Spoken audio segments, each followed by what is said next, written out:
दर्शकहरू नमस्कार। एबिसी वाचमा यहाँहरूलाई हार्दिक स्वागत छ।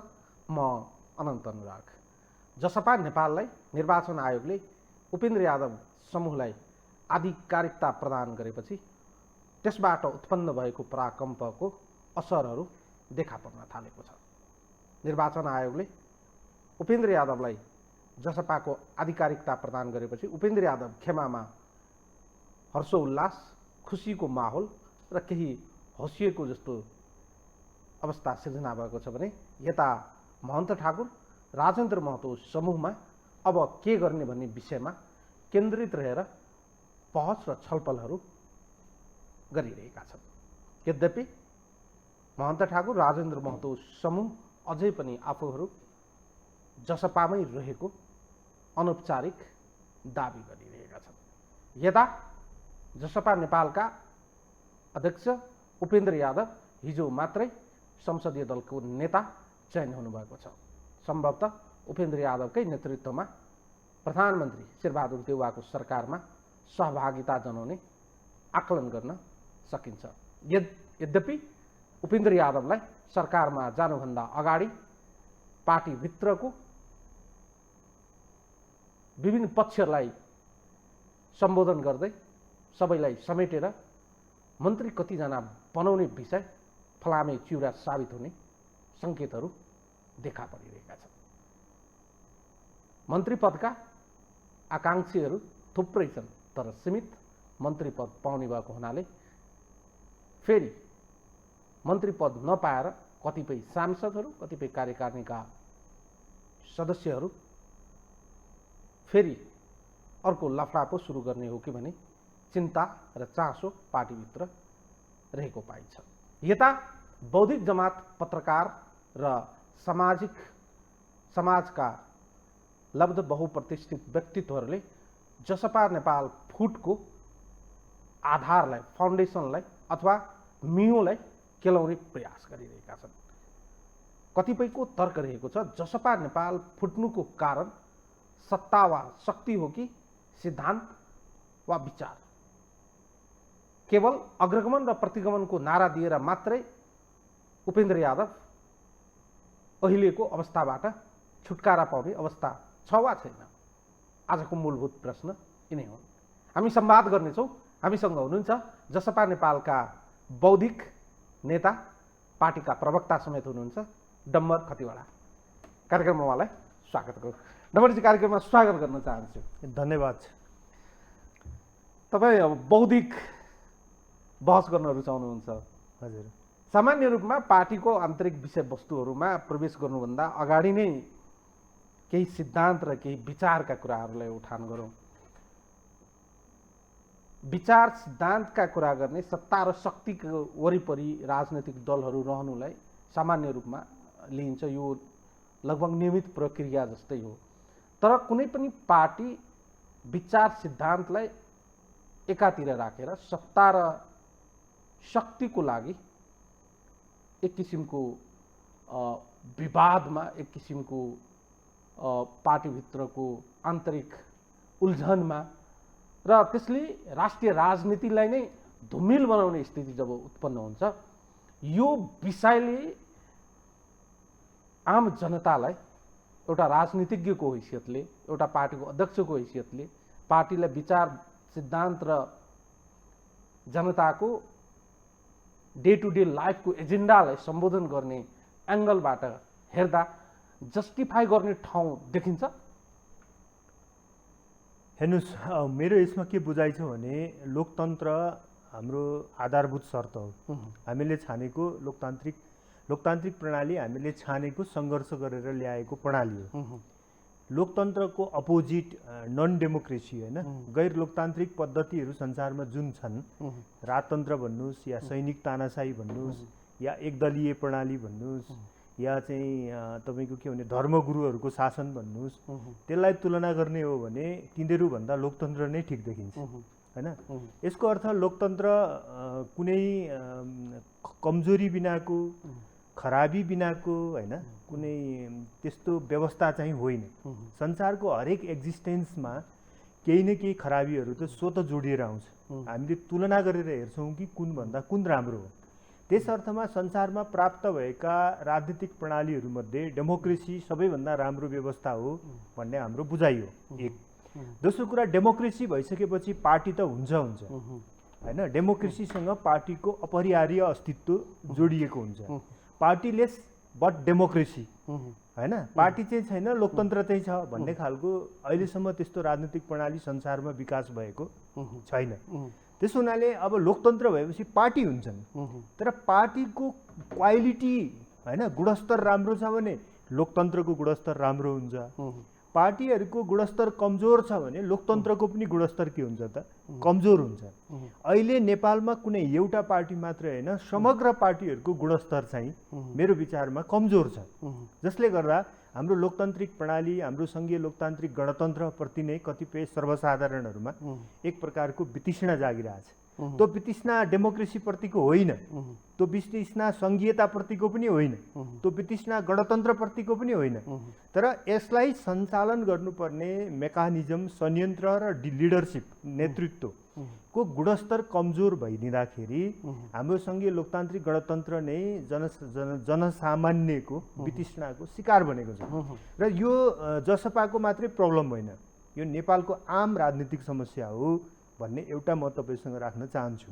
दोस्रो कुरा, जहाँसम्म जसपा भित्रको मात्रै कुरा गर्नुहुन्छ भने जसपा पार्टीलाई बुझ्ने कुरामा अलिकति हामीले काङ्ग्रेस कम्युनिस्टहरूभन्दा फरक गर्नुपर्छ। के फरक गर्नुपर्छ भन्दा, काङ्ग्रेस र कम्युनिस्ट पार्टीहरू करिब 70 वर्ष लागेर बनेको छन् होइन। उनीहरूको एउटा लामो इतिहास र स्कुलिङ छ होइन। लामो इतिहास स्कुलिङ सँगसँगै सङ्गठनको निरन्तरता छ, लिडरसिपको निरन्तरता छ।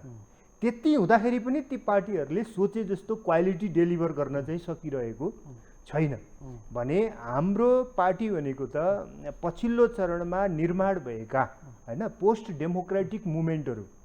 47 सालमा नेपालमा आधारभूत लोकतन्त्र आएको थियो, संसदीय लोकतन्त्र, तर त्यो लोकतन्त्रले पनि पुगेन भनेर केही मुभमेन्टहरू जन्मिए, जस्तो माओवादी जनआन्दोलन जनयुद्ध जन्मियो, मधेस जनविद्रोह जन्मियो, आदिवासी जनजाति आन्दोलनहरू भए, दलित आन्दोलनहरू भए, महिला आन्दोलनहरू भए, सीमान्तकृत जनसमुदायका आन्दोलनहरू भए, थारू विद्रोहहरू भए होइन। र तपाईँको युवा पुस्ताले मोर डेमोक्रेसी, सहभागितामूलक लोकतन्त्र, समावेशी लोकतन्त्रको बौद्धिक बहसलाई ल्यायो। यी सबै चिजहरूलाई जोडेर या जोड्दै गरेको एउटा पार्टी हो। त्यसैले यो पार्टी काङ्ग्रेस कम्युनिस्ट जस्तो 70 वर्षको स्कुलिङमा बनेको पार्टी होइन। ती पार्टीहरूमा त गुणस्तर कमजोर छ भने हाम्रो पार्टीमा अहिले कतिपय कारणहरूले गर्दा केही कमजोरीहरू हुनु चाहिँ नैसर्गिक आधारभूत स्वभाव नै हो त्यो होइन। त्यसमा धेरै आश्चर्यचकित हुनुपर्ने मैले देख्दिनँ। दुईटा कुरा भयो, एउटा भयो तपाईँको पार्टीको हिस्टोरिकल लिगेसी, हजुर, तर अर्को भयो तपाईँको एजेन्डामा आधारित पोलिटिक्स गर्ने रिभोल्युसनरी पोलिटिक्स। हजुर, उपेन्द्र यादवको पार्टीको सुरुवात हेर्दा एजेन्डामा आधारित रिभोल्युसनरी पोलिटिक्स गरेर उहाँ आउनुभएको छ। उहाँले सुरुवात गर्नुभएको आन्दोलनको समय सीमालाई नै खेलाउने हो भने अलमोस्ट हामी 17-18 वर्षको समयावधिभित्र हेर्न सक्छौँ। सामान्य रूपमा हेर्दा तपाईँले एउटा चाहिँ फन्डामेन्टल विषय के उठाउनु भयो भने विश्वमा लोकतन्त्रको विकल्प लोकतन्त्र नै हो, अथवा लोकतान्त्रिक प्रणालीको विकल्प अर्को कुनै विकल्प छैन, लोकतन्त्र नै हो। लोकतन्त्रको विकल्प छैन भने दलहरू जब आफूलाई गठन गर्छन्, दलभित्र त्यो दल कति लोकतान्त्रिक व्यवस्थालाई आचरणमा चाहिँ लागू गरेका छन्, दलका नेताले त्यो लोकतान्त्रिक व्यवस्थालाई व्यवहारिक रूपमा इम्प्लिमेन्ट गर्ने कुरामा कति त्यसलाई चाहिँ अनुसरण गरेका छन्, दलका नेताको होइन पार्टीको समष्टिगत विचार र सिद्धान्त चाहिँ चिन्तनमा चाहिँ त्यो लोकतान्त्रिकपन छ कि छैन भन्ने कुराको हामीले ब्यारोमिटरमा हेऱ्यौँ भने त हाम्रा नेताहरू त पास हुने, हिस्टोरिकल ब्याकग्राउन्ड भएका नेताहरूको कुरा छाडिदिने हो भने पनि कम्तीमा जनयुद्धपछि देखिएका नेताहरूको त्यो ब्यारोमिटर हेर्ने हो भने त नेताहरू त फेल भएका छन्। तपाईँले भनेको कुरा अब 100% फेल भए त उनीहरू फेरि कसरी अस्तित्वमा टिक्थे भन्ने कुरा आउँछ। ग्राफ हेर्ने भनेको तपाईँको न्युमेरिकल ग्राफ हेर्ने हो भने हिजोको दिनको ग्राफ चाहिँ माथि थियो, आज चाहिँ तपाईँको ग्राफ छन्, घट्दो क्रममा छन्। आम जनताको विश्वासकै कुरा गर्ने हो भने हिजो चाहिँ अत्यधिक मात्रामा पत्याएका थिए, आज आम जनता तिनीहरूलाई चाहिँ हेका दृष्टिले, शङ्काका दृष्टिले, अनि अलिकति चाहिँ फरक तरिकाले हेर्ने गरेका छन्। आखिर ब्यारोमिटर त जनताले आम पोलिटिकल पार्टिजलाई, नेतालाई र एजेन्डालाई हेर्ने आधार ती नै हुन् नि। तपाईँले भनेको कुरामा म सहमत छु। के कुरामा सहमत छु भने नेताहरूप्रतिको जुन विश्वास थियो नि जनआन्दोलन 62-63 पछि या मधेस जनविद्रोहपछि नेपाल नयाँ ढङ्गले जान्छ, अब नयाँ नेपाल बन्छ भन्ने त्यतिखेरको एकदम पपुलर शब्द थियो नि त, होइन? त्यो चिज काहीँ न काहीँनिर डेलिभर भएन, जसले गर्दा जनसन्तुष्टि अहिले फेरि बढ्दैछ भन्ने कुरा म स्वीकार गर्छु। तर यो जुन नेताहरूको पङ्क्ति या पुस्ताबारे जुन हामी कुरा गरिरहेको छौँ, उहाँहरूलाई 100% फेलर चाहिँ किन भन्न मिल्दैन होला भने उहाँहरूले इतिहासमा एउटा महत्त्वपूर्ण भूमिका त गरेको हो नि, कि मान्नुहुन्न? जतिसुकै हामी प्रचण्ड बाबुरामलाई गाली गरौँ कि माओइस्ट जनआन्दोलनले, माओवादी जनयुद्धले बनाएको ब्याकग्राउन्ड बिना नेपालमा सायद गणतन्त्र त सम्भव थिएन नि। जतिसुकै हामी उपेन्द्र यादवलाई गाली गरौँ, तर उहाँले उठान गरेको आन्दोलन बिना नेपालमा सङ्घीयता, समानुपातिक निर्वाचन प्रणाली जुन आदि भए पनि लागू भएको छ र चाहिँ तपाईँको आरक्षण जस्ता केही जागिरहरूमा आरक्षणहरू जुन सुरु भएका छन्, त्यो त मधेस विद्रोह बिना त त्यो सम्भव थिएन नि, होइन? त्यसैले हिस्ट्रीमा उहाँहरूले एउटा भूमिका गर्नुभयो, होइन? र अहिले आएर फेरि दुईवटा एटिच्युड यहाँनिर छ। एकजनाले हाम्रो पोलिटिकल स्ट्रगल सकियो, राजनीतिक सङ्घर्ष सकियो, अब त आर्थिक सुशासन र समृद्धिको डेलिभरी मात्रै हुनु पर्यो भन्ने एउटा दृष्टिकोण छ भने, अर्को दृष्टिकोण के छ भने काहीँ न काहीँनिर जनआन्दोलन 62-63 पछि हामीले जुन प्रकारको राजनीतिक प्रणाली को कल्पना गरेको थियौँ, त्यो ओलीको उदयपछि काहीँ न काहीँ त्यसमा ब्रेक लाग्यो। त्यसैले हामीले डेमोक्रेसीलाई अझ बढी डेमोक्रेटाइजेसन गर्ने एउटा प्रोसेस अवरुद्ध भएको छ हाम्रो 77 के अरे यो संविधान घोषणा हुँदा, होइन? जनआन्दोलन 62-63 देखि हामी दोस्रो संविधान सभासम्म प्रोग्रेसिभ मुभमेन्टमा थियौँ, होइन? र दोस्रो संविधान सभाको अन्तिम बेलामा आइपुग्दा सायद 16 बुँदे सम्झौता भन्छ के र, होइन? त्यतिखेरको 4 दलहरूले गरेको, होइन? त्यो बिन्दु, त्यो चाहिँ फेरि एउटा अर्को त्यो हाम्रो प्रगतिलाई रोक्ने पोइन्ट थियो कि। त्यसपछि फेरि हाम्रो के भयो त, ओह्रालो लाग्यो, हाम्रो प्रगति चाहिँ ओह्रालो लाग्यो, होइन? त्यही ओह्रालोमा उभिएर चाहिँ ओलीजीको उदय भयो र ओलीजीले जे न्यारेटिभ्स दिनुभयो 3.5 वर्षमा सबै फेल भयो भनेपछि यतापट्टि संविधान जारी गर्दा बखतमा पनि जनसन्तुष्टिहरू थिए।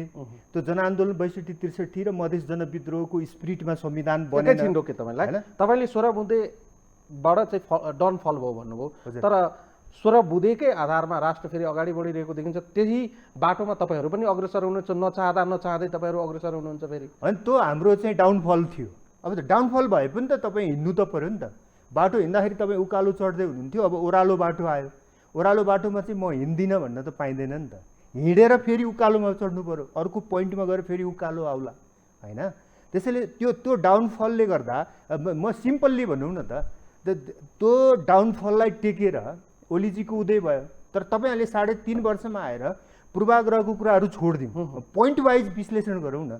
ओलीजीको न्यारेटिभ्स के थियो त, होइन? 4वटा न्यारेटिभ्समा उहाँको उदय भयो। उहाँले भन्नुभयो कि यो संविधान संसारको उत्कृष्ट छ, यो संविधानको ओनरसिप म लिन्छु, हो कि होइन? 1 नम्बर हो। तर अहिले आएर उहाँले के भन्नुहुन्छ, संविधानको चाहिँ गलत भयो, म संविधानको धारा 76(5) चाहिँ हटाउनुपर्छ।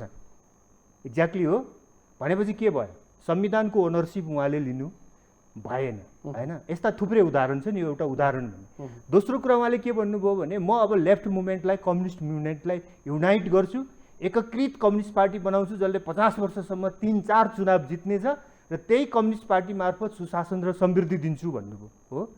त्यो भयो। कम्युनिस्ट मुभमेन्ट जोइन्ट रह्यो उहाँको लिडरसिपमा, रहेन। त्यो न्यारेटिभ्स पनि फेल भयो। तेस्रो न्यारेटिभ्स उहाँले पानी जहाजदेखि चुचेरेलसम्मको डेभलपमेन्टको एउटा लार्ज स्केल तपाईँको भिजनाइजेसन गर्नुभयो, त्यो भयो। त्यो ओभर द नाइटमा हुने कुरा होइन नि त। सुन्नुहोस् न, डेभलपमेन्टको फिलोसफीलाई तपाईँले स्टार्टिङ पनि भयो, स्टार्टिङ पनि भयो। सपना सम्भवतः सपना देखाउने कुरा त सामान्य रूपमा हामी चाहिँ हाम्रो जेनेरेसनमा हुँदा मोबाइल हामी युज गर्दैन थियो, तर आज चाहिँ तपाईँ हाम्रो छोराछोरी, हाम्रा वरिपरिका बच्चाहरू घरमा बसेर क्लास लिइरहेका छन्। अथवा सपना देख्ने कुरा त सामान्य ठिक छ, डेभलपमेन्टकोतिर गएन। तपाईँले उठाएकै कुरा हो भने सामान्य रूपमा तपाईँको मैले के भन्दै थिएँ भने ओलीजीले जे न्यारेटिभ्स क्रिएट गरेर गत चुनाव जित्नुभयो, उहाँ टोटल्ली फेल हुनुभयो। त्यसमा उहाँ एक्लै हुनुहुन्न नि सर, तपाईँहरू पनि फेल्योर हुनुभएको छ नि। एकछिन तपाईँहरू पनि त्यसको पात्र हो। कसरी? तपाईहरू पनि ओली यदि प्रधानमन्त्रीको रूपमा एउटा ठुलो पार्टीको रूपमा चाहिँ सरकार चलाउँदै गर्दा तत्कालीन प्रधानमन्त्री निवर्तमान प्रधानमन्त्री केपी शर्मा ओली फेल हुनु भएको छ भने यसको कम बेसी बोझ तपाईँहरूमाथि पनि छ। मोरल्ली होला, मोरल्ली होइन सर, तपाईँहरू पोलिटिकल्ली छैन। त्यो प्रक्रियामा तपाईँहरू हुनुहुन्छ सर। तपाईँहरू त एउटै जहाजमा हुनुहुन्छ। केपी शर्मा ओली चढेको जहाज यदि एक्सिडेन्ट हुने स्थितिमा पुगेको हो भने त्यो जहाजको तपाईँ एउटा चाहिँ यात्री, म चाहिँ सकुशल अवतरण गर्दैछु भनेर परिकल्पना गर्ने ठाउँ त देखिँदैन सर। हाम्रो जहाज भिन्नै छ। तपाईँले चिन्नुहुन्छ चिन्नुहुन्न, बुझ्नुहुन्छ बुझ्नुहुन्न, अथवा कति त्यसलाई आइडेन्टिफाई गर्नुभएको छ त्यो एउटा कुरा हो। तर ओलीजीको त हामी स्टार्टिङदेखि नै उहाँको न्यारेटिभ्सको विरोधी हो, एकदम क्लियर कट कुरा के। अझ साँच्चै भन्नुहुन्छ भने वैचारिक रूपमा त बरु माओवादी र कङ्ग्रेस ढुलमुले हो। किनभने कङ्ग्रेसले संविधान बनाउने बखतमा ओलीजी र हाम्रो कुरा उस्तै उस्तै हो भनेकै हो। प्रचण्डजी आधा आधा प्रधानमन्त्री खाने भनेर ओलीजीसँग मिल्न जानुभएकै हो होइन। हामीले त सुरुदेखि नै के न्यारेटिभ्समा हामी गयो भने ओली न्यारेटिभ्सले कुनै न कुनै दुर्घटनामा पुर्याउँछ देशलाई। तपाईँ ठ्याक्कै पोइन्टमा आउँदा चाहिँ यहीँनिर सोध्न चाहन्छु, उपेन्द्र यादवजीको सरकार बन्ने बेलामा 19 महिनाको ओली सरकारको यात्रा गलत थियो। मलाई लाग्छ त्यो जुन उहाँले जुन उपलब्धि ओली सरकारबाट हासिल गर्छु भनेर जानुभयो त्यो पनि फेल भयो, त्यो प्रोजेक्सन पनि फेल भएको हो। त्यसपछि हामीले फरक बाटो रोज्यौँ होइन। मानिलिउँ उपेन्द्रजी सरकारमा जानुहुँदा 2 बुँदे जुन सम्झौता भएको थियो होइन, त्यो 2 बुँदे सम्झौतालाई तपाईँ एकपल्ट सम्झिनुहोस्। त्यसको 2टा पोइन्टहरू थियो, जस्ट 2टा पोइन्ट। एउटा पोइन्टमा के थियो, त्यतिखेरको सङ्घीय समाजवादी फोरम सरकारमा सामेल हुने, त्यसले गर्दा कम्युनिस्ट पार्टीको सरकारलाई 2/3 सहजता हुन्छ। झन्डै 2/3 नै थियो कम्युनिस्टहरूको, एकल 2/3 त थिएन। तर फोरम सामेल हुने बित्तिकै के हुन्थ्यो उसँग, 2/3 हुन्थ्यो। 2/3 सरकारको इन्जोय पनि केही समय ओलीले गर्नुभयो होइन। अर्को पोइन्ट के थियो त भन्दा त्यो 2/3 सहजता ओली सरकारलाई उपलब्ध गराइदिए बापत फोरमले संविधान संशोधन सम्बन्धी उठाउँदै आएका केही मुद्दाहरूमा संविधान संशोधन गर्ने हो होइन। आखिर त्यो 2टै कुरो भएन नि। त्यो त्यसमा एउटा मोरल क्राइसिस त्यहाँनिर देखा पर्छ। के मोरल क्राइसिस देखा पर्छ भने त्यो सम्झौता किन गरिएको थियो भन्दा ओलीजीको टेन्डेन्सी के देखियो भने उहाँले आफ्नो फाइदाको लागि जे पनि सम्झौता गर्नुहुन्छ, तर त्यो लागू गर्नुहुन्न। जस्तो 3-4वटा हेर्नुहोस्, त्यो उपेन्द्रजीसँग त्यो सम्झौता गर्नुभयो, लागू गर्नु भएन। प्रचण्डसँग आधा आधा प्रधानमन्त्री खाने भनेर सम्झौता गर्नुभयो, त्यो सम्झौता ठिक हो बेठिक हो, त्यसमा बहस होला होइन। आधा आधा प्रधानमन्त्री खाने भनेर माओवादी ठुलो क्रान्तिको कुरा गर्ने पार्टी र नेता ओलीसँग मिल्न जानुहुन्थ्यो कि हुँदैन थियो, त्यसमा बहस गर्न सकिन्छ। तर सम्झौता भइसकेपछि लागू गर्नु त नैतिक दायित्व हुन्छ नि। अनि कहाँनेरिबाट नेकपामा सुरु भयो त समस्या, त्यही 2.5 वर्ष पुरा भएपछि सुरु भयो होइन। त्यही क्लाइमेक्स हुँदै हुँदै हुँदै गएर उहाँहरूको पार्टी पनि फुट्यो, एमालेमा पनि समस्या भयो, अनेक भयो भने मैले केनेरि भने ओली न्यारेटिभ्स र ओली कार्यशैली दुइटै होइन। उहाँ चाहिँ कुनै पनि चिजको सम्झौता गर्ने, जस्तो पछिल्लो चरणमा तपाईँले के हो भने म विषयलाई कन्साइज गर्छु, सजिलो बनाइदिन्छु तपाईँले।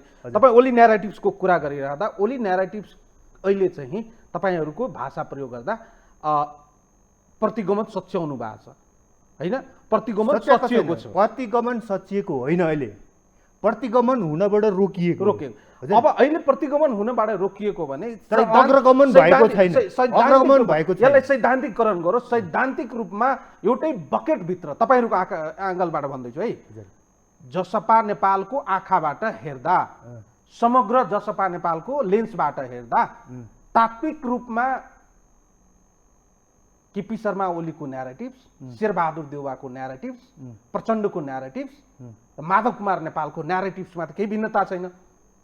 ठिक हो, तपाईँले भनेको कुरा ठिक हो, किनकि उहाँहरू यो 72को संविधान बनाउँदा एक ठाउँमा हुनुहुन्थ्यो र हुन त माओवादी पार्टीले भन्छ अलिकति भिन्नता देखाउँछ कि उसले संविधान सभामा केही नोट अफ डिसेन्ट्सहरू होइन, फरक मतहरू चाहिँ दर्ज गरेको थियो। त्यो फरक मतलाई पुनः उधिनेर उसले आफ्नो एमाले भन्दा म फरक हो भन्ने भाष्य निर्माण गर्न सक्ला। तर एक्चुअली रियालिटी त के हो भने त्यो फरक मतलाई बिर्सेर प्रचण्डजी ओलीसँग मिल्न जानुभएकै हो कि होइन होइन। पार्टी एकता गर्दा त माओवादीले राखेको फरक मतहरू त छैन नि त। एकीकृत नेकपाको जुन डकुमेन्ट बन्यो या चाहिँ गत चुनावको जुन घोषणापत्र बन्यो त्यसमा त माओवादीले दोस्रो संविधान सभामा राखेका फरक मतहरू त छैनन् हैन। त्यो त ओली न्यारेटिभ्समै गयो त्यो। फेरि ब्याक भएर अहिले फेरि त्यसलाई उठाउँला हामी भन्नु होला।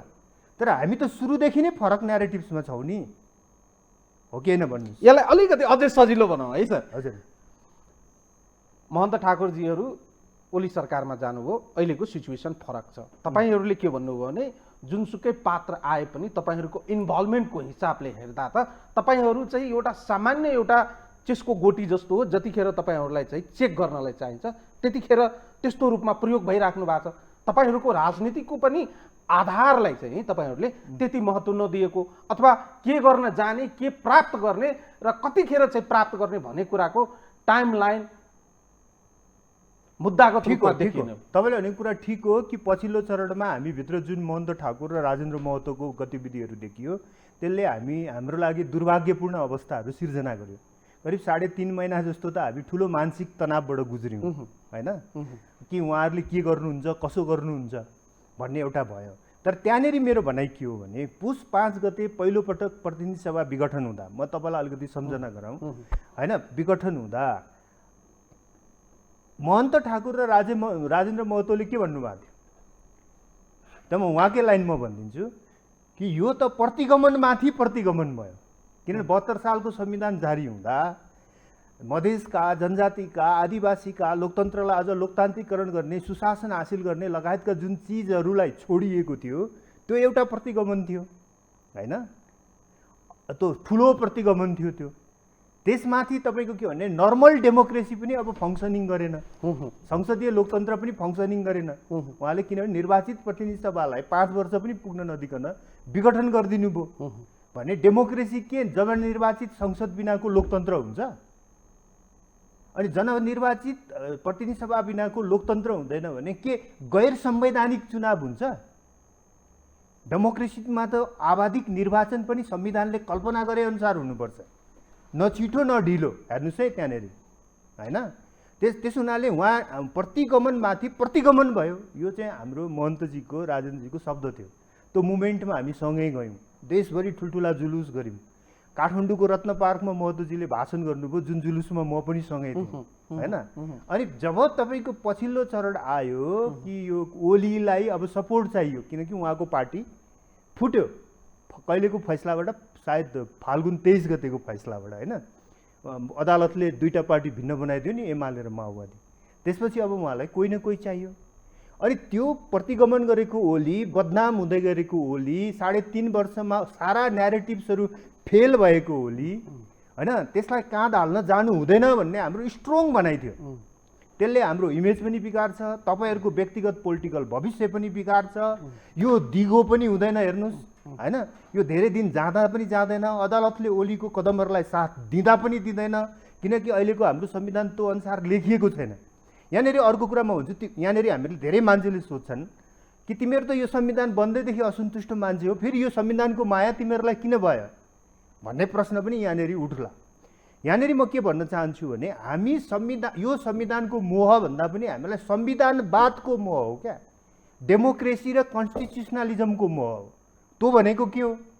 त्यो भनेको के हो भने कुनै पनि लिखित संविधान भएको देशमा संविधानमा लेखिसकेपछि कि त 2/3 पुर्याएर त्यसलाई संशोधन गर्नुपर्छ, त्यो गलत छ भने होइन, कि त जहिलेसम्म 2/3 पुर्याउनु सकिँदैन तहिलेसम्म के गर्नुपर्छ, त्यसलाई मान्नुपर्छ, लागू गर्नु पर्यो। हाम्रो पनि त्यो नैतिक दायित्व। तपाईँहरू पनि यही डुङ्गामा हिँड्दै हुनुहुन्छ भन्नुहुन्छ नि, हामी चाहिँ त्यो संविधानवादको सिद्धान्त अनुसार यो संविधान तहत काम गर्दैछौँ। तर हाम्रो प्रश्न भनाइ के हो भने जुन दिन 2/3 पुर्याउँछौँ यो संविधान संशोधन गर्छौँ, यो भिन्नता हो। तर कङ्ग्रेसले, माओवादीले, एमाले त त्यो भन्दैन नि। उसले के भन्छ, यो संविधान संसारको उत्कृष्ट संविधान हो, यही अनुसार हामी हिँड्छौँ भन्छ उनीहरूले। भने हामी चाहिँ यो संविधान गर्ने शक्ति नजुटाउन्जेल मात्रै यो संविधान अन्तर्गत हिँड्छौँ। ठ्याक्कै कहाँनिर आइपुग्यो हामी? हजुर, अब यहाँ लाइनकै कुरा गर्ने हो भने तपाईँहरू एउटा लाइनमा हिँडिराख्नु भएको छ, अथवा सामान्य मान्छेको भाषामा भन्ने हो भने अहिलेको ठुला दलहरू र तपाईँहरूको एक नदीका 2 किनारा जस्तो हुनुपर्ने हो एजेन्डाको हिसाबले, मुद्दाको हिसाबले। तर तपाईँहरू चाहिँ ठ्याक्कै कहाँ गएर फेरि मिलिदिनुहुन्छ? जब सत्ताको कुरा आउँछ, शक्तिको कुरा आउँछ, तपाईँहरू ठ्याक्कै मिलिदिनुहुन्छ।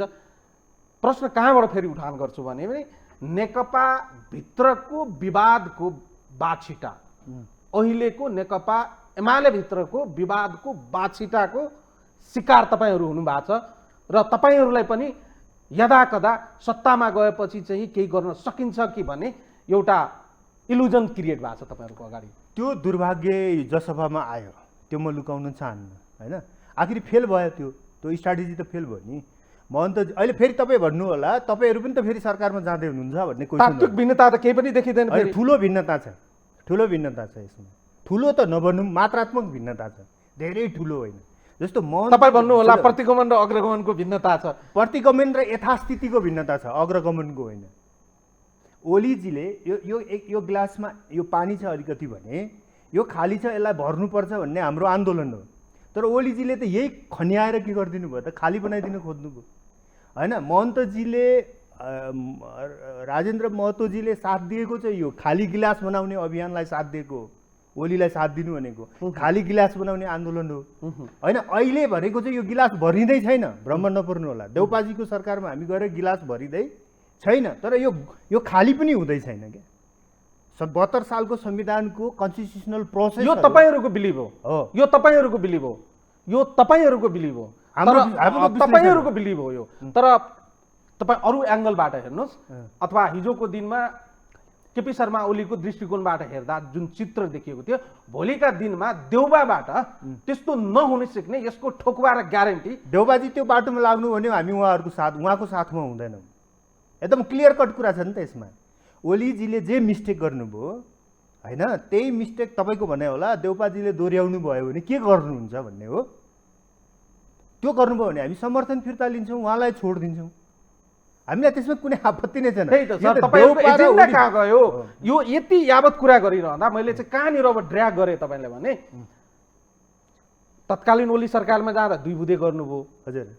तपाईँकै पार्टीको एउटा खेमा पछि चाहिँ ओली सरकारमा जाँदा केही मुद्दाहरूलाई अलिखित सम्झौता नगरिकन मागका रूपमा अगाडि सारे, ती माग कति चाहिँ कहाँ गएर अल्झे के गरे, यो एउटा यावत विषयहरू रह्यो। तपाईँहरू अहिले चाहिँ सत्तामा जान खुट्टा उचालिरहँदा तपाईँहरूको कुरा केमा गएर चाहिँ आम मान्छेले प्रश्न गरिरहेका छन्? उचालिरहेको छैनौँ। एउटा कुरा, त्यतिखेर ओली सरकार एक्जिस्टिङ गभर्मेन्ट थियो होइन, त्यो 3.5 वर्षदेखि चलिरहेको थियो र बदनाम थियो। त्यसले दुईपल्ट प्रतिनिधि सभा विघटन गर्दै थियो होइन। महतोजी राजेन्द्रजीहरू त्यस्तो सरकारमा जानुभएको, याद गर्नु होला। हामी त यो सरकार बनाएको, हामी सरकारमा गएको होइन नि। हामीले त मुद्दा हालेको अदालतमा, प्रतिनिधि सभा पुनर्स्थापना हुनुपर्छ भनेर रिट गरेको, त्यसमा हाम्रो सांसदहरूको हस्ताक्षर दिएको, राष्ट्रपतिको कार्यालयमा हाम्रो सांसदहरूको हस्ताक्षर दिएको। हामीले त्यो हस्ताक्षर नदिएको भए देउपाजी प्रधानमन्त्री हुनुहुन्थ्यो। हामी कुनै बनाउ सरकारमा गइरहेको छैनौँ, यो भ्रममा नपर्नु होला। हामी त यो सरकार बनाउने फ्याक्टर हो। यो सरकार संविधानको धारा 76(5) अन्तर्गत बनेको सरकार हो, लिगल्ली। त्यसो हो भने मधेसका जनता, आदिवासी जनजाति, मधेसी जनताको एङ्गलबाट तपाईँलाई प्रश्न हो भने तपाईँले बनाएको सरकार हो, तपाईँले चाहे अनुसार अब जे पनि गर्न सकिएला नि? सक्दैन। किन सक्दैन भने यो हाम्रो मात्रै सरकार होइन नि त सर। तपाईँ बनाउनु भयो सरकार, तपाईँको सरकारले तपाईँले भने अनुसार गर्न सक्दैन भने त यहीँनिर ब्रेक भयो नि त। सिद्धान्त र आम जनताको एङ्गलबाट हेर्दा तपाईँको सरकारमा जानुको औचित्य त पुरा भएन सर। हामीले मात्रै सरकार बनाएको होइन नि त, हामीले 5वटा पार्टी मिलेर बनाएको नि त। नेपाली कङ्ग्रेस, नेकपा माओवादी, नेकपा एमालेको माधव नेपाल पक्ष, हामी जसपा र राष्ट्रिय जनमोर्चा, 5वटा पार्टीका सांसदहरूको हस्ताक्षरबाट बनेको सरकार हो यो होइन। हामी त एउटा स्टेक होल्डर हो नि त। हाम्रो पार्टीको मात्रै सरकार हुन्थ्यो, हामी भनेअनुसार गर्थ्यौँ।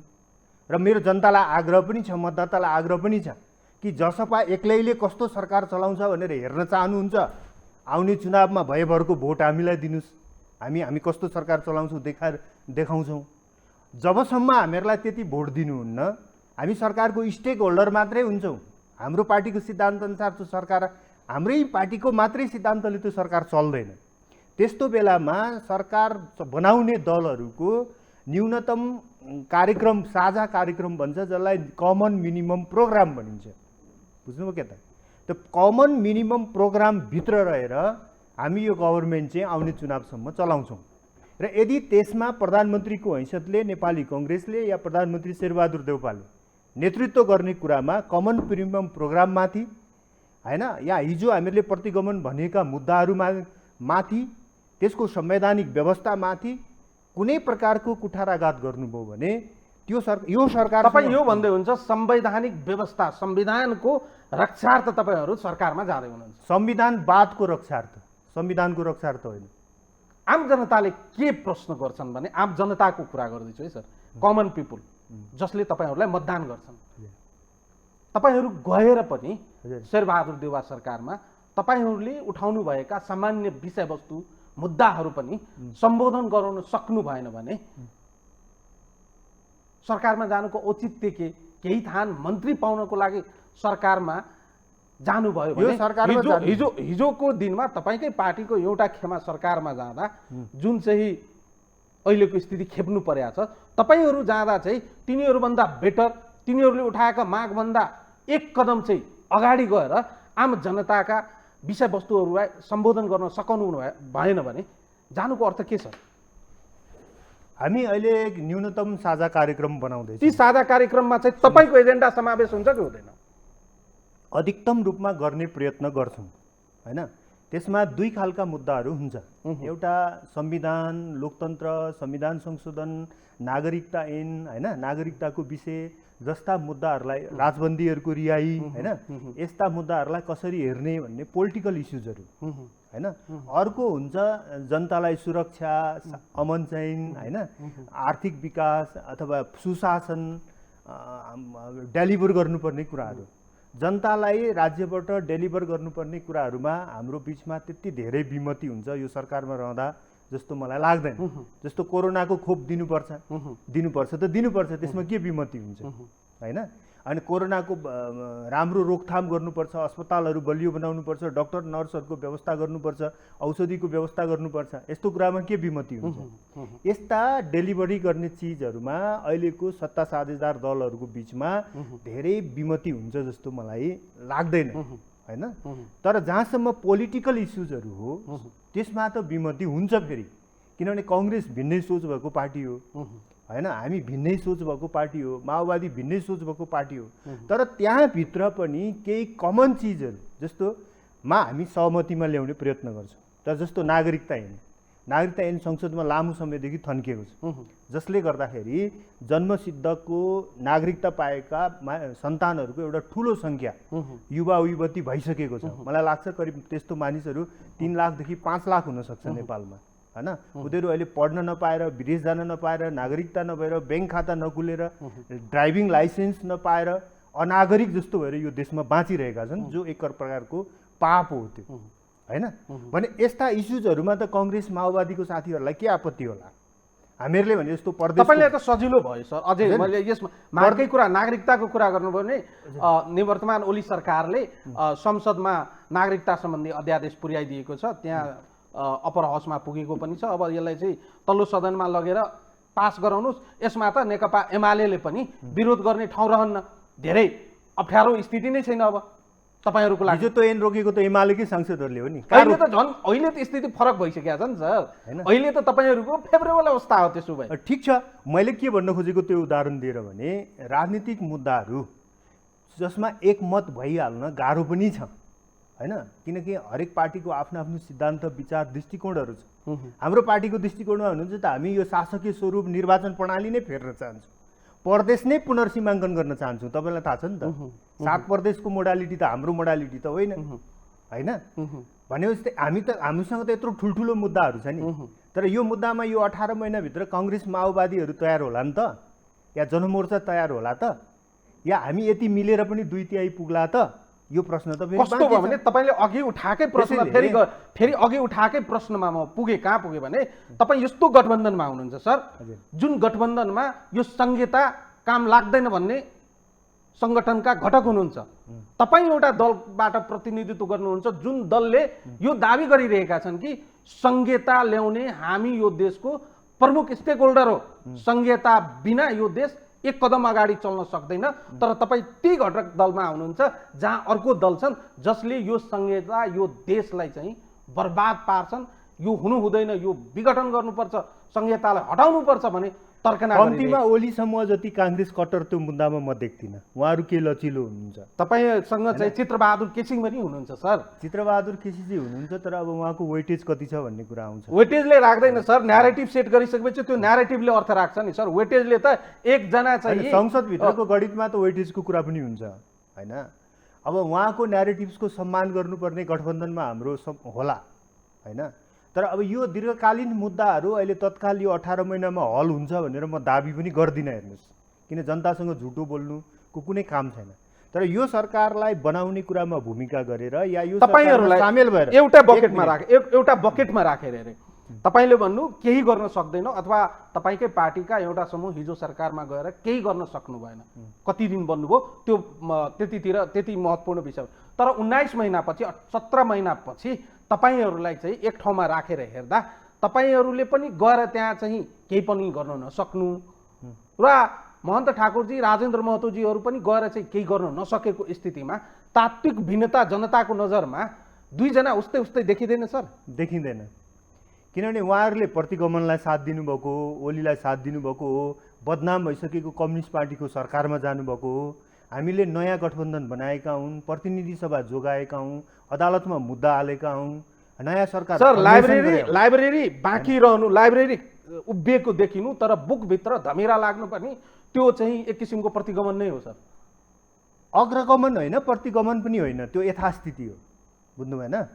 उहाँहरूले प्रतिगमनतिर लान खोज्नु, एक स्टेप तलमाथिको कुरा तपाईँ गरिराख्नु भएको छ। यो त के भने पछाडि फर्किनु, पछाडि पास्ट प्रेजेन्ट र फ्युचर भनेको त्यो एउटै कुरा होइन नि होइन। उहाँहरू पास्टतिर जान खोज्नुभयो, हामी फ्युचरतिर जान खोज्छौँ।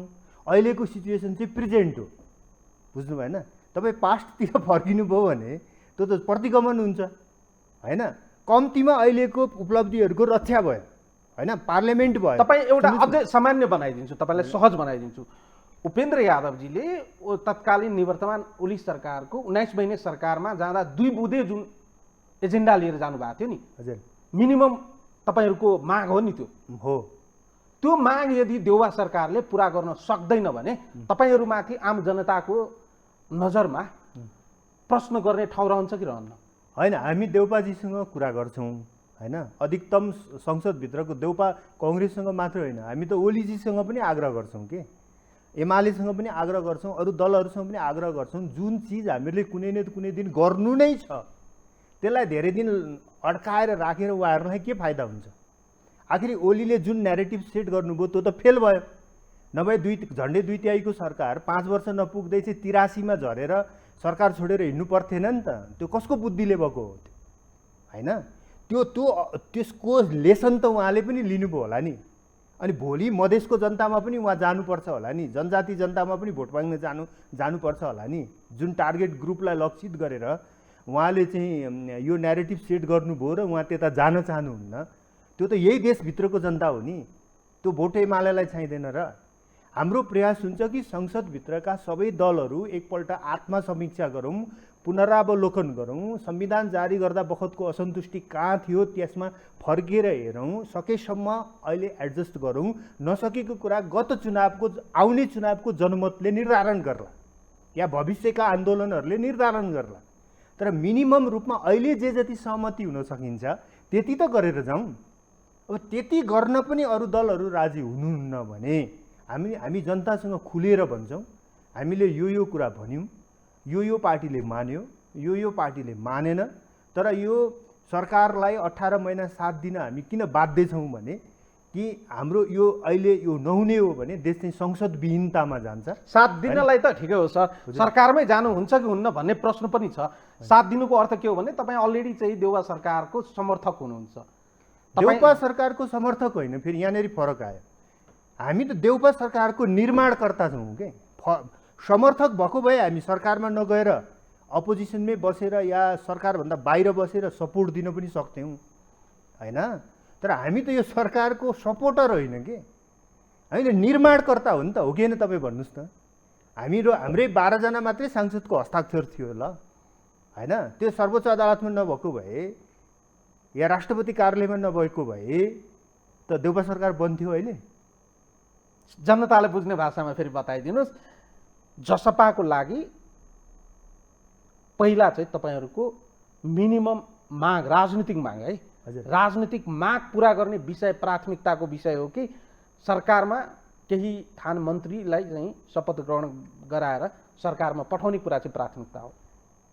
यो के भने राजनीतिमा यसरी मन्त्री पदलाई चाहिँ मुद्दा आन्दोलनको समग्रता भन्दा टुटाएर केवल मन्त्री मन्त्री मन्त्री भन्नु त्यो मलाई कुनै युक्तिसङ्गत तर्क मैले लाग्दैन। जनताको बारम्बार किन प्रश्न जोडे भने हिजो निवर्तमान राजनीतिमा मन्त्री खानु कुनै पाप होइन। 19 महिना हुँदा चाहिँ 19 महिनापछि बल्ल तपाईँहरूले के थाहा पाउनुभयो भने ए गलत पो गरिएछ, यहाँ त माग पुरा हुने रहेनछ, बेकार पो आइएछ। अनि उपेन्द्रजीले चाहिँ सत्तालाई चाहिँ छोडेर हिँड्नुभयो, त्यहाँ के भयो त्यो त्यतै नगयो। फेरि अहिले चाहिँ तपाईँहरू सरकारमा जानुहुन्छ, मागहरू अगाडि नै सार्नुहुन्छ, वा 1 2 3 4 बुँदे केही सहमति होलान्, त्यो पनि नहोलान्, त्यो चाहिँ म्युचुअल अन्डरस्ट्यान्डिङमा पनि होला। तपाईँको 15 महिनापछि तपाईँहरूलाई के ज्ञात हुन्छ भने ए हामीले प्रतिगमन त के अरे ओलीलाई मात्रै भनिया रहेछौँ, प्रतिगमन त होइन, तर त्यसभन्दा परिष्कृत फरक तरिकाको होइन यथास्थितिवादी रहेछन्, यहाँ पनि ठगिए भनेर चाहिँ तपाईँहरूले धर पाउनुहुन्छ जनताको सामु भन्या।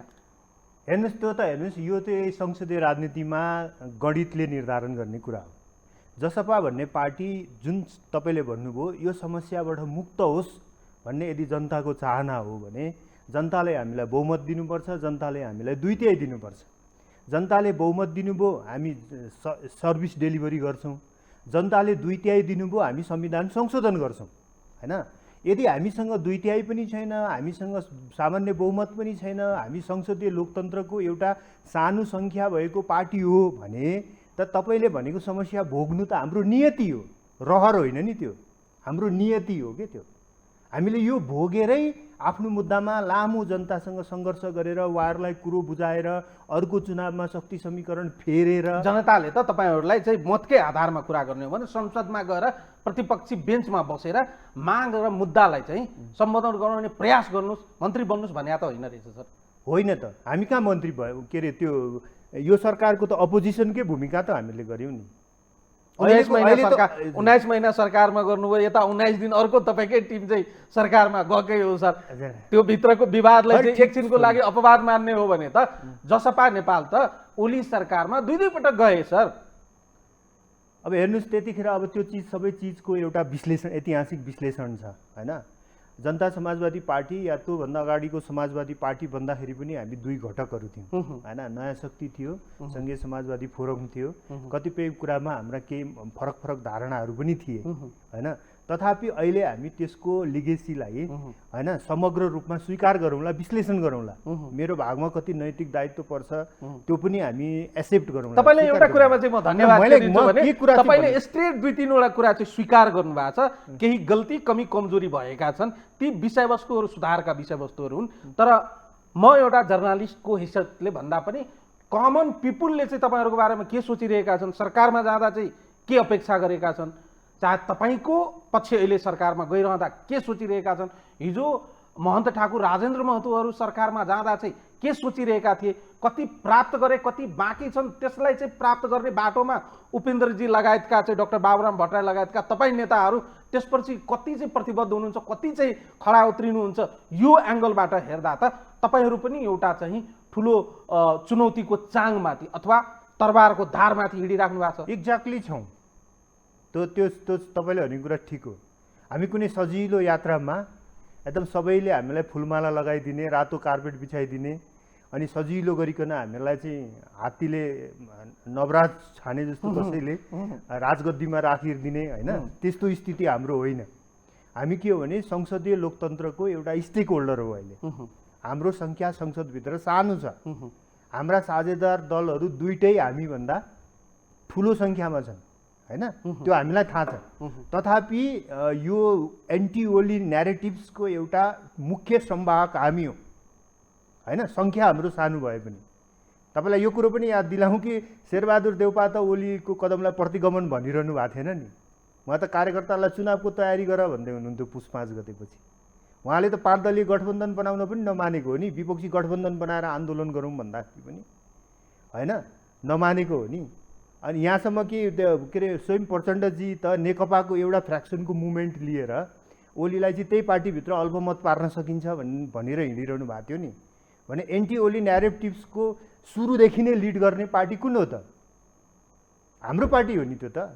तर दुर्भाग्य के हो भने हाम्रो सङ्ख्या सानो छ, के गर्नुहुन्छ? तपाईँको पार्टीभित्र प्रवेश गर्छु म, केही विषयवस्तुहरू छन् जुन चाहिँ कन्टेम्पोरेरी त्यसैले इस्यु छ, म सङ्घीय- सोध्न चाहन्छु। लास्ट- तर त्योभन्दा अगाडि चाहिँ तपाईँले सङ्ख्याको सोध्न चाहन्छु, सीमा। राष्ट्रिय राजनीति अहिले जुन बिन्दुमा आइपुगेको छ नि, राष्ट्रिय राजनीति हाम्रो नेसनल पोलिटिक्सको सेन्टर पोइन्ट जहाँ छौँ नि हामी, त्यो सेन्टर पोइन्टमा बसेर हामी विश्लेषण गर्ने, कसैको पक्षमा होइन, कसैको विपक्षमा होइन, नेसनल कन्सेन्ससको लागि चाहिँ हामीले कुरा गर्ने हो भने, राष्ट्रिय सहमतिको कुरा गर्ने हो भने, राष्ट्रिय राजनीति जसरी चाहिँ ग्रुपमा वा एलायन्समा विभक्त भएको छ, राष्ट्रिय राजनीतिबाट तत्काललाई नेकपा एमालेको अध्यक्ष केपी शर्मा ओलीलाई अलग राखेर अहिलेको राष्ट्रिय राजनीतिलाई सहज र सरल तरिकाले डोर्याउन सकिन्छ?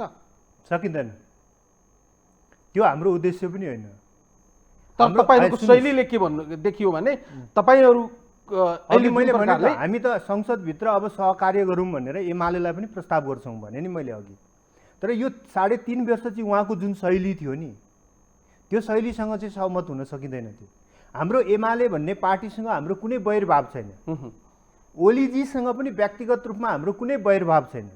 हाम्रो भनाइ कति के मात्रै हो भने हामीले यत्रो 70 वर्ष लगाएर एउटा डेमोक्रेटिक मुभमेन्ट देशमा पुरा गऱ्यौँ, संविधान बन्यो, त्यसमा असन्तुष्टि छन्, त्यो किन राख्ने? सबै मिले। जस्तो भनौँ नेपालका राजनीतिक दलहरू खास खास बेलामा त मिलेका छन् नि, मिलेका छैनन्। 46 सालको आन्दोलन गर्दा वाममोर्चा काङ्ग्रेस मिलेको थिएन, जनआन्दोलन 62-63 गर्दा 7 दल र माओवादी मिलेको थिएनन्। पछि मधेस जनविद्रोह भयो होइन, के अरे मधेसी जनअधिकार फोरम, सद्भावना, तमलोपाहरू एउटा एग्रिमेन्टमा आएर अनि समानुपातिक निर्वाचन प्रणाली, सङ्घीयता र यो आरक्षण सुरु भएको होइन भने खास बिन्दुमा गएर त हामी एजेन्डामा मिल्नै पर्छ। त त्यो मिल्दाखेरिको एउटा स्टेक होल्डर एमाले पनि हो, ओलीजीहरू पनि हो। त्यो कुरा अहिले पनि भन्छु म। तर 3.5 वर्ष उहाँले त्यो कुरा बुझिदिनु भएन। उहाँले के बुझिदिनु भयो भने सबै पार्टीहरूलाई फुटाइदिन्छु, सबै पार्टीहरूलाई टुटफुट गराइदिन्छु, सबैलाई तानेर एक ठाउँमा ल्याउँछु, म संविधान मिच्छु, संवैधानिक परिषदको अल्पमतको बैठक, कोरम नपुगेको बैठक राखेर संवैधानिक निकायहरूमा नियुक्ति हानिदिन्छु, राष्ट्रपति मेरो पोकेटमा छ होइन, म संविधान सभा के अरे प्रतिनिधि सभा विघटन गराइदिन्छु होइन, मन लागे संसदको अधिवेशन राख्छु, मन नलागे संसदको अधिवेशन राख्दिनँ होइन। यो मोडेलमा चल्नुभयो नि त उहाँ। ओलीजीले नै राष्ट्रिय सहमतिको नेतृत्व गरेको भए हुन्थ्यो नि भन्ने हाम्रो चाहिँ भनाइ हो कि हामी के व्यक्तिप्रति पूर्वाग्रह भएर हामीले एन्टी ओली न्यारेटिभ्स बनाएको होइन नि। उहाँको क्रियाकलापले हामीहरूलाई त्यो गर्न बाध्य बनाएको हो कि।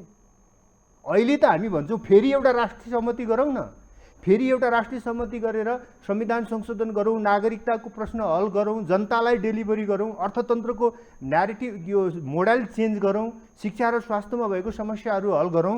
यी सबै चिजमा जानेरी राष्ट्रिय सहमति जरुरी छ। अझै यो जियो पोलिटिक्सको कुरा, अन्तर्राष्ट्रिय सम्बन्धको कुरा, डिप्लोमेसीको कुरामा त झन् बढी राष्ट्रिय सहमति जरुरी छ होइन। यो सबै चिजमा एमालेलाई छोडेर होइन, एमाले भन्नाले ओलीजीको समूह मात्रै होइन फेरि होइन, माधव नेपालजीहरू पनि एमाले हो। त्यो दुइटै समूहलाई छोडेर हामी सबै थोक गर्छौँ भन्ने हाम्रो कहाँ भनाइ हो? त्यस्तो भनाइ हाम्रो हिजो पनि थिएन, आज पनि छैन। आज पनि म उहाँहरूलाई आग्रह गर्छु कि देशका जुन राष्ट्रिय समस्याहरू थुप्रिएर बसेका छन्, थाँती बसेका छन्, बाँकी बचेका छन्, त्यसको लागि एउटा राष्ट्रिय सहमति गरौँ। अब पुनर्स्थापित प्रतिनिधि सभाबाट संविधान संशोधन गरौँ, जनताका मुद्दाहरू हल गरौँ, नागरिकता विधेयक हल गरौँ, प्रदेशको पुनर्सीमाङ्कन गरौँ, अरू के गर्न सकिन्छ गरौँ। अनि मिलेर यो संसदको कार्यकाल पुरा भएपछि फेरि चुनावमा जाउँ, सबै जनताले जे जनादेश दिन्छ त्यही मानौँ। त्यो भनाइ हाम्रो सबैका लागि हो, त्यो एमालेका लागि पनि हो। मसँग अब धेरै समय नभएको हुनाले तपाईँको पार्टीको अहिलेको करेन्ट इस्युजहरूको बारेमा 2-4वटा प्रश्न राख्छु तपाईँलाई। हजुर, अहिले डिबेट छ, अब मोहन ठाकुरजीहरू पनि अझै पनि राजेन्द्र महतो समूह पनि अझै जसपाकै सदस्य हुन् कि होइनन् भन्ने कुराको एउटा बहस नै हामीले हेर्न पायौँ। तपाईँ पार्टीको प्रवक्ता पनि हुनुहुन्छ औपचारिक रूपमा। प्लिज म प्रवक्ता होइन, सच्याइदिनु होला, त्यसले कन्फ्युजन गर्छ। म प्रचार विभागको प्रमुख हो। प्रचार विभागको प्रमुख पनि हुनुहुन्छ। हजुर, उहाँहरू पार्टीमा हुनुहुन्छ कि हुनुहुन्न? अहिलेसम्म त उहाँहरू पार्टीमै हुनुहुन्छ, कार्य समितिबाट चाहिँ हट्नुभयो, किनभने उहाँहरूको संसदीय दल अर्को छैन, उहाँहरू जसपाकै सांसद हो। उहाँहरूले अर्को पार्टी गठन गर्नु भएको छैन। निर्वाचन आयोगले 15 दिनको टाइम दिएको छ। 15 दिनको भित्र अर्को पार्टी दर्ता गर्नु भएन भने उहाँहरू जसपाकै पार्टी सदस्य हो, जसपाकै संसदीय दलको सदस्य हो, तर अब कार्य समिति सदस्य चाहिँ होइन।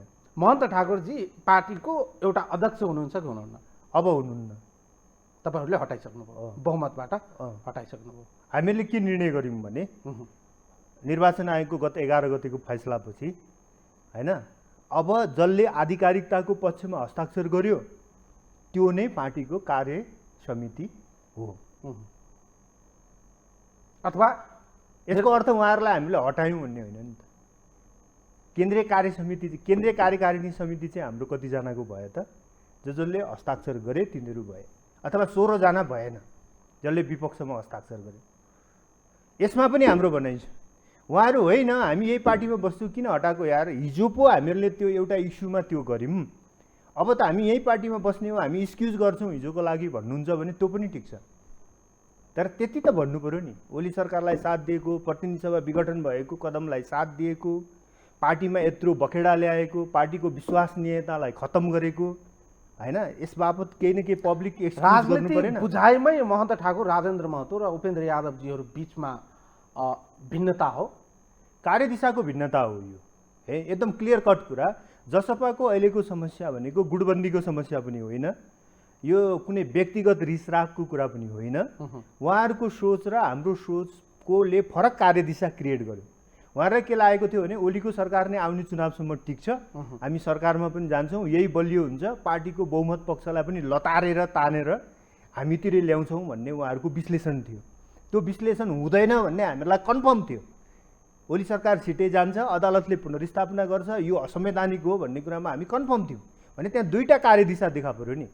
पार्टीमा 2टा 3टा 4टा 5वटा 10वटा विचार हुन पाउँछ, तर दुईवटा कार्यदिशा एकैचोटि लागू हुँदैन कि।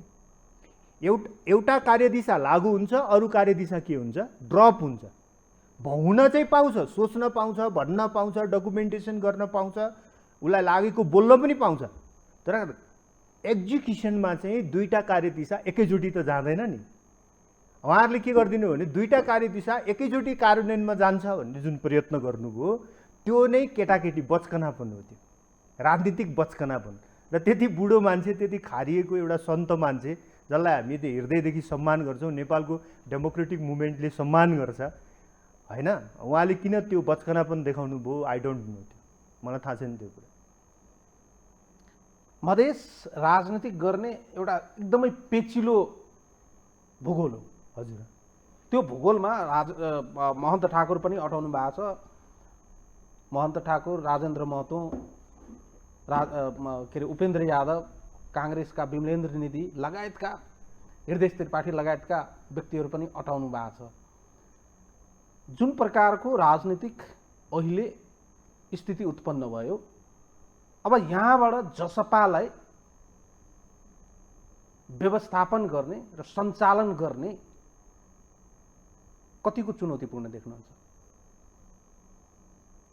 मलाई लाग्छ अहिले पछिल्लो स्थितिमा आएर हामीले केही गम्भीर भएर सोच्नुपर्ने कुरा, उत्तेजनामा भावावेशमा आएर भन्ने भन्दा पनि गम्भीर भएर सोच्नुपर्ने कुरा, तयारी गर्नुपर्ने कुरा, मेहनत गर्नुपर्ने कुरा, विनम्रतापूर्वक मानिसहरूलाई कुरा बुझाउनु पर्ने कुरा हाम्रो प्रमुख दायित्व बनेर अहिले आएको छ। हाम्रो पार्टीको अगाडि एउटा ठुलो सम्भावना पनि छ होइन, यो एउटा विचित्र प्रकारको समावेशी पार्टी नेपालमा जन्मिँदैछ जसले सबै राष्ट्रिय समुदायहरूलाई एक ठाउँमा ल्याएको छ। यद्यपि यसको बेस अहिले पनि 2 नम्बरमै छ, मधेसमै छ होइन। त्यति हुँदाहुँदै पनि जनजाति आन्दोलन, आदिवासी आन्दोलन, सीमान्तकृत आन्दोलन, थारू आन्दोलन लगायत खस आन्दोलन लगायतका आन्दोलनहरूको यो पार्टीप्रति अपेक्षा छ। विशेष गरी जसले समावेशिता, आरक्षण, सकारात्मक विभेद जस्ता सिद्धान्तहरूमा विश्वास गर्छन् ती सबै समुदायहरूको केही न केही आशा यो पार्टीसँग छ। यो आशालाई हामीले पुरा गर्ने हो भने हामीले आफूभित्रका कमजोरीहरू, चाहे त्यो विचारमा रहेको कमजोरी होस्, चाहे कार्यशैलीमा रहेको कमजोरी होस्, चाहे सङ्गठनमा रहेको कमजोरी होस्, चाहे व्यवस्थापनमा रहेको कमजोरी होस्, चाहे टिमवर्कमा रहेको कमजोरी होस्, यी कमजोरीहरू हामीले हटाउन मेहनत गर्नुपर्छ। एकाथरीको छ, म बिट मार्नुभन्दा अगाडि तपाईँ सामाजिक सञ्जालमा पनि हुन्छ, एकाथरीले चाहिँ के आरोप लगाएका छन् भने जसपा नेपालको अध्यक्ष उपेन्द्र यादवले जसपा नेपाललाई यादवहरूको पार्टी मात्रै बनाउने जुन आरोप खेपिराख्नु भएको छ त्यो आरोपबाट मुक्ति दिलाउने वा त्यसलाई त्यो आरोपलाई हटाउन सक्ने स्थिति उत्पन्न गराउन कति चुनौतीपूर्ण छ? यो सत्य हो र तपाईँले गरेको प्रश्न? मैले गरिनँ, तपाईँले सामाजिक सञ्जालको मैले सहारा लिए, तपाईँ सामाजिक सञ्जालमा हुनुहुन्छ भने मलाई लाग्छ मैले यो प्रश्न, मलाई त यो प्रश्न असान्दर्भिक छ जस्तो लाग्छ। यसको उत्तर दिनु मैले त्यति सान्दर्भिक पनि हुँदैन। यदि मधेसको जातीय समीकरणले त्यस्तो भान दिन्छ भने होइन त्यसको एउटा फरक विश्लेषण गरौँला। तर यो पार्टी कुनै जाति विशेषको पार्टी त होइन होइन। तर एउटा रियालिटी के हो भने हाम्रो पार्टीमा अब के कारणले, अब त्यसका ऐतिहासिक सामाजिक कारणहरू होलान्, मनोवैज्ञानिक कारणहरू होलान्। हाम्रो संसदीय दलमा यादव समुदायको चाहिँ ठुलो उपस्थिति छ होइन। त्यसले गर्दाखेरि तपाईँको के भने मन्त्री खाँदाहरू विभिन्न पार्टीका प्रतिनिधित्व गर्दाखेरि पनि त्यो कुनै न कुनै रूपमा त देखिने नै भयो होइन। त्यस हुनाले त्यो त अब एउटा प्रक्रियाबाट आएको छ, त्यो चुनाव जितेर आएको छ। त्यत्तिकै यादव भइदिएको कारणले कसैले टिका लगाएर ल्याइदिएको त होइन होइन। भने प्रक्रियाबाट आएको हुनाले अब त्यो चिजलाई त हामीले एक्सेप्ट गर्नुपर्छ होइन। तर जहाँसम्म तपाईँको भनाइ के हो भने त्यो कारणले गर्दा पार्टीको इमेजमा अरू समुदायमा फैलिने कुराको विस्तार हुने कुराको लागि कुनै समस्या भएको छ भन्ने यदि बुझाइ हो भने त्यो करेक्सन पनि गर्नुपर्छ। तपाईँको एउटा तर्कसँग के सहमत छु भने यादव थर भएकै कारणले चाहिँ उपेन्द्र यादवले कुनै यादवलाई ऊ यदि लायक छन्, क्षमतावान छन् र उसले चाहिँ डिजर्भ गर्छ भने त्यसबाट चाहिँ वञ्चित गर्नुहुन्न भन्ने कुरामा चाहिँ म विश्वास गर्छु। किन विश्वास गर्छु? जस्तो एक दुईवटा उदाहरण, रेणु यादव तपाईँ के भन्नुहुन्छ? उहाँको त आफ्नै पोलिटिकल हिस्ट्री छ। तपाईँ सप्तरीकै मान्छे हुनुहुँदो रहेछ होइन। उहाँ त्यहाँको जनताको बिचमा पपुलर पनि हुनुहुन्छ, चुनाव पनि जित्नुहुन्छ, हार्दाखेरि पनि राम्रो भोट ल्याउनुहुन्छ सधैँ होइन। महेन्द्र राय यादव उहाँलाई के भन्नुहुन्छ? उहाँ सर्लाहीमा 51 सालदेखि यता कुनै पनि चुनाव हार्नु भएको छैन। खास त्यो उपेन्द्रजीको कारणले मात्रै होइन नि, अरू पार्टीबाट उठ्दा पनि हार्नु भएको छैन हो कि भने यस्तो चिजहरूलाई त हामीले बुझ्नुपर्छ। मेरो यो कन्सर्न किन थियो भने यसले खास गरी कन्सर्न पार्टीलाई के हुन्छ भन्दा पनि उपेन्द्र यादवको जुन इमेज छ त्यो इमेजलाई चाहिँ धुमिल बनाउने कुरामा चाहिँ कतै चाहिँ अप्ठ्यारो पार्छ कि भन्ने चाहिँ मेरो चाहिँ ध्येय हो। ठिक छ। अब तपाईँहरूले एउटा शुभचिन्तकको रूपमा जुन प्रश्न उठाइदिनु भयो होइन, त्यसमा खालि जातलाई नै या समुदायलाई आधारित बनाएर मैले कुनै टिप्पणी गर्नु उचित हुँदैन। तर त्यसले कुनै समस्या ल्याएका छन् भने त्यसको पनि हामीले आन्तरिक समीक्षा त गर्न सक्छौँ फेरि होइन। त्यसमा काहीँनिर करेक्सन जरुरी छ भने त्यो पनि हुन सक्ला, त्यो त मैले भनिहालेँ। तर यसको अर्थ यो होइन कि त्यही चिजलाई आधार बनाएर कसैले चाहिँ उपन्जीमाथि चाहिँ यो यसो गर्यो उसो गर्यो भनेर एकोरो कुरा गर्छ भने त्यो चाहिँ ठिक कुरा हुँदैन। म तपाईँलाई धन्यवाद दिन चाहन्छु डम्बरजी, आउनुभयो। हामीले एउटा फरक दायराभित्र रहेर केही सैद्धान्तिक कुरा गऱ्यौँ, केही कार्यक्रमका कुरा गऱ्यौँ, केही कन्टेम्पोरेरी कुराहरू गऱ्यौँ। तपाईँले एकदम प्रष्टसँग कतिपय कुराहरूले स्वीकार पनि गर्नुभयो, कतिपय कुरा सहज आन्सर पनि दिनुभयो, कतिपय मेरा प्रश्नहरू तपाईँले खारेज पनि गर्नुभयो। मेरो दायित्व हो प्रश्न गर्ने जनताको तर्फबाट। तपाईँलाई म धन्यवाद दिन चाहन्छु। धन्यवाद। दर्शकहरू, उहाँ हुनुहुन्थ्यो जसपा नेपालका नेता, प्रचार प्रसार विभागका प्रमुख, बौद्धिक नेता डम्बर खतिवडा। आजको लागि यो संवाद यति नै। सम्पूर्ण युनिट लगायत मलाई पनि बिदा दिनुहोस्। नमस्कार।